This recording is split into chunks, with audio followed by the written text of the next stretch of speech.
एक नया कट्टा खुल गया है। सरफराज अहमद साहब, चौधरी सरफराज अहमद शायद उनका नाम था, जो एनसीसीआई के जो एफआईए के जो डायरेक्टर थे और जो ये बैटिंग ऐप्स को प्रमोट करने के ख़िलाफ़ बड़े वो नज़र भी आए थे और डकी बाई को भी उन्होंने अंदर डाला करके।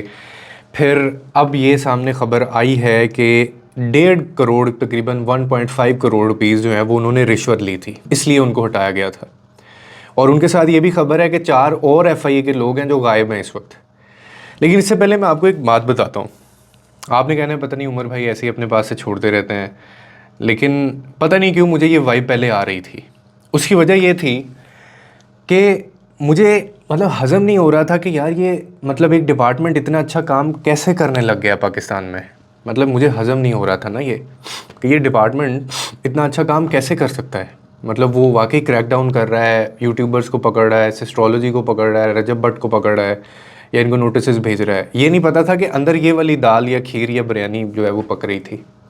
और बिलीव में मुझे उन दिनों, ये भी 3-4 हफ्ते की बात है, मुझे एक दोस्त ने तब कहा था, मेरी उससे बाकायदा बहस हुई क्योंकि वो he was in favour of these family vloggers YouTubers. और वो कह रहे थे कि जी सिर्फ डकी भाई थोड़ी गैमलिंग करता है या वो बैटिंग ऐप्स को प्रमोट करता है, आपके पूरे पाकिस्तान में इतने लोग हैं तो आप उनको क्यों नहीं पकड़ते।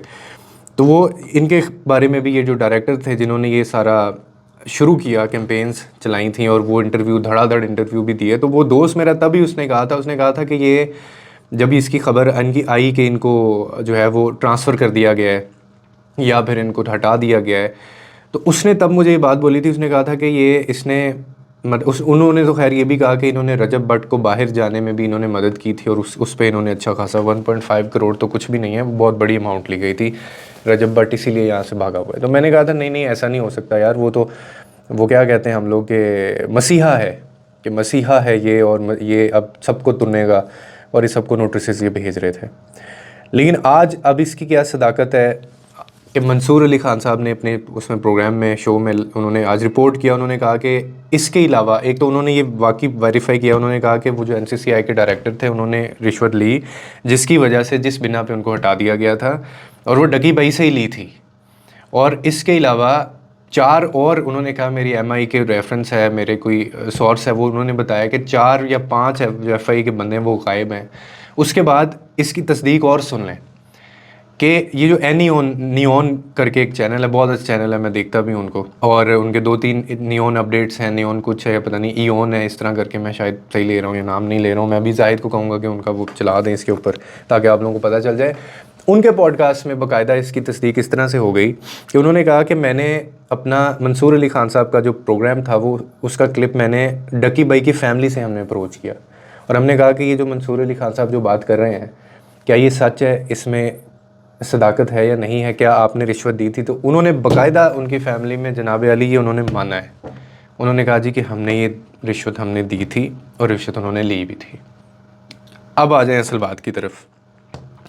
वही वाली जो मैं शुरू में कर रहा था कि मुझे हज़म नहीं हो रहा था कि मतलब एक डिपार्टमेंट ने एक ने काम करना शुरू कर दिया। मतलब आप, हमारे मुल्क में एक डिपार्टमेंट बनाया जाता है और वो इसलिए बनाया जाता है कि आपने रोकना है गंद को, आपने करप्शन को रोकना है, आपने डिजिटल जो दहशतगर्दी है, डिजिटलाइज जो ये सारी कंप्रोमाइज़ होते हैं, चाहे वो बैटिंग ऐप्स को प्रमोट करना है, चाहे जो काला धंधा है या अंडर द टेबल जो डील्स होती हैं, या फिर इसमें जो जुआ प्रमोट करते हैं, आपने उनको पकड़ना है, या जो ये नंग धड़ंग मचाते रहते हैं आपने उनको पकड़ना है। लेकिन वही डिपार्टमेंट जिसका काम उनको रोकना है और वो ये काम करना शुरू कर दे, तो क्या ही कहिए फिर आप। वो एक गाना है ना, क्या ही कहिए ऐसे करके। तो मैं तो परेशान अब इस चीज़ पे हो गया हूँ कि हम लोग, मतलब जहाँ इतनी सारी चीज़ें अगर ठीक हो भी रही हैं तो ये डिपार्टमेंट जो है वो रातों रात खड़े किए जाते हैं, बनाए जाते हैं, हमारा ही पैसा लगाया जाता है और उन्होंने उन लोगों को पकड़ना होता है जो बेसिकली जो ये काला धंधा कर रहे होते हैं, चला रहे होते हैं, और वो उन्हीं से अपने नीचे से मामला चलाने शुरू कर देते हैं। और ये एक डिपार्टमेंट नहीं है, ये ऑलमोस्ट सारे डिपार्टमेंट्स का हाल है ये, कि आपको आए दिनों कोई ना कोई आपको पता चलता रहता है। रिश्वत आप सबको पता है आम है, पुलिस स्टेशन में रिश्वत आम है। आपका कोई बंदा पकड़ लिया किसी ने, आप उनको पैसे दें। सीसीडी के ऊपर भी ये इल्ज़ामात अब लग रहे हैं कि जी वो उनको भी पैसे दिए जाते हैं और वो गलत बंदों को कभी कभी उठा लेते हैं, जहाँ वो इतना अच्छा काम भी कर रही है, नो डाउट अप्रिशिएट करना चाहिए। और मैंने इस पर बाकायदा वीडियो बनाई थी, मैंने उनको खराज तहसीन पेश किया था और मैंने ये बात कही थी कि जब उन्होंने ये गोगी भट्ट जो है उनको, तीफ़ी भट्ट को जब उनका एनकाउंटर हुआ या उनको मारा उन्होंने, तो मैंने अप्रिशिएट किया था उनको बाकायदा कि ये वो जो वकील साहब मनान साहब थे ना, तो मनान साहब ने भी वैसे क्या पता मतलब लोगों को ये लग रहा है कि शायद वो उनकी वीडियो के बाद उन्होंने साबित करने के लिए CCD नहीं किया था, साबित करने के लिए नहीं किया था, देयर आफ्टर देम काफ़ी अरसे से। लेकिन वो एक टाइमिंग ऐसी बन गई, वो टाइमिंग ऐसी हो गई कि वो लोगों ने उस वीडियो के जवाब में फिर वो उनकी खबर चलाना शुरू कर दी कि तीफ़ी भट्ट, क्योंकि उन्होंने कहा था ना कि जो गोगी भट्ट हैं और जो तीफ़ी भट्ट हैं, कभी इनका तो काउंटर करके दिखाएं इनकाउंटर आप। तो वो मतलब ऐसा हो गया। वैसे ये मैंने भी एक्सपेक्ट कभी नहीं किया था ऑनेस्टली स्पीकिंग, ये CCD ने जो किया। और आप एक चीज़ और नोटिस कर कीजिए कि जब से ये नेफे में पिस्टल चलने वाला जो एक टर्म चल रही है, उसके बाद से क्राइम लिटरली कम हो गए हैं। जो ये लड़कियों को, बच्चियों को, बेटियों को छेड़ने वाले गली मोहल्लों में लड़के थे ना, वो उनके क्राइम कम हो गए हैं अब, ठीक है। और लोग अपने जा के हथियार डाल रहे हैं, तो उनके ऊपर भी खैर इल्ज़ामात लग रहे हैं अब CCD के ऊपर। अब मुझे ये समझ नहीं आती है कि एक बंदा आता है और वो इतनी बड़ी पोस्ट के ऊपर, डायरेक्टर एक बहुत बड़ी पोस्ट होती है, वो बैठ के वो पहले बहुत ज़्यादा दबके और वो क्या कहते हैं, फुरले मारता है वो, और फिर वो कहता है मैं उसको भी पकड़ूंगा, मैं उसको भी पकड़ूंगा, मैं उसको भी पकड़ूंगा, मैं उसको भी पकड़ूंगा, और फिर ये पूरी कौम जो है उसके ऊपर बिलीव करना शुरू कर देती है कि शायद अब इनका इलाज होगा। और मुझे तब भी लग रहा था, क्योंकि वो बैक टू बैक इंटरव्यूज़ दे रहे थे और उसमें ऐसा लग रहा था जैसे उनका कोई पर्सनल ग्रज है, या पर्सनल हो रहा है, या पर्सनल उनकी अपनी कोई विल शामिल है, या इंटरेस्ट है उस चीज़ में। क्योंकि इस तरह के जो काम किए जाते हैं वो छुप छुपा के किए जाते हैं। यू डोंट नीड टू मतलब एक्सपोज देम। आप अपना काम कर रहा है, एक इदारा अपना काम कर रहा है, और वो उसको एक्सपोज करने की ज़रूरत नहीं है, वो अपना काम करे। लेकिन मुझे ये भी लगता है कि अगर ये ख़बर सच्ची है तो फिर ये बहुत आगे तक बात जानी थी। ये 1.5 करोड़ तक ये बात नहीं रहनी थी, ठीक है। उसके बाद जो है ऑफ कोर्स एक जो स्टेट होती है उन्होंने अपना इमेज भी एक सेट करना है, एग्जांपल सेट करनी है, तो उनको इनके ख़िलाफ़ कार्रवाई करनी पड़नी थी और उन्होंने की है।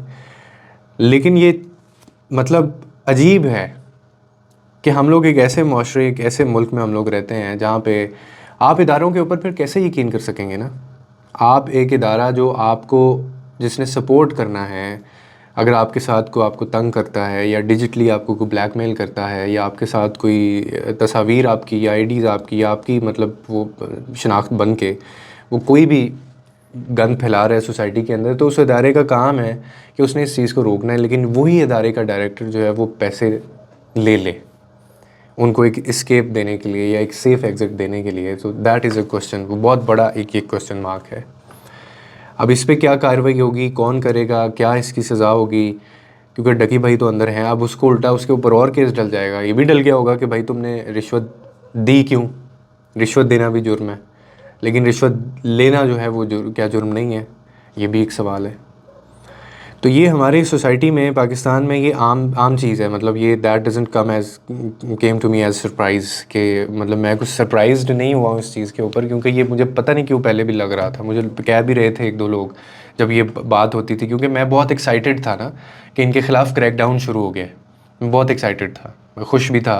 खुश इसलिए था कि ये जो गलत एजुकेशन दे रहे हैं बच्चों को, और अभी ये भी खबर आ रही थी कि यूट्यूबर्स की तरफ भी इन्होंने जाना है, फैमिली व्लॉगिंग की तरफ जो जाना है इन्होंने। तो अब इस तरह की भी खबरें हैं। तो बात ये है कि अगर ये वाली खबर सच है कि उन्होंने डकी भाई से 1.5 करोड़ लिया, तो फिर ये भी खबर सच्ची हो सकती है कि उन्होंने जो बाकी रजब भट्ट नाम शामिल है, एक दो और लोग उसमें शामिल हैं जो पहले पाकिस्तान में थे, लेकिन जब उनको पता चला कि डकी के ऊपर हाथ डला है तो वो यहाँ से चले गए वो, और वो उनके बाहर जाने में भी इनका कोई हाथ है। ये भी खबरें हैं, ये भी सामने आ रही हैं। लेकिन खैर अभी इसकी डिटेल्स आ जाएंगी। अभी तो सिर्फ 2-3 लोगों ने ये रिपोर्ट किया है, मेन स्ट्रीम मीडिया पे शायद ये नहीं आया, कल तक शायद ये आ जाएगा। लेकिन मुझे कोई ऐसा वो शॉक या मैं सरप्राइज़ नहीं हुआ हूँ, क्योंकि दैट वाज एक्सपेक्टेड कि एक इदारा कैसे पाकिस्तान में सच्ची नीयत से, मुखलिसी से और बिना रिश्वत के, बिना पैसे खाए, बिना लोगों को तंग किए वो काम कर सकता है। आप इसके बारे में क्या कहते हैं? आप अपने कमेंट सेक्शन के अंदर आप फीडबैक दे सकते हैं। और मैं तो यही कह सकता हूँ, और मैं यही कहता हूँ कि आप लोगों के लिए आसानियाँ पैदा कर दें, रब आपके लिए आसानियाँ पैदा करेगा।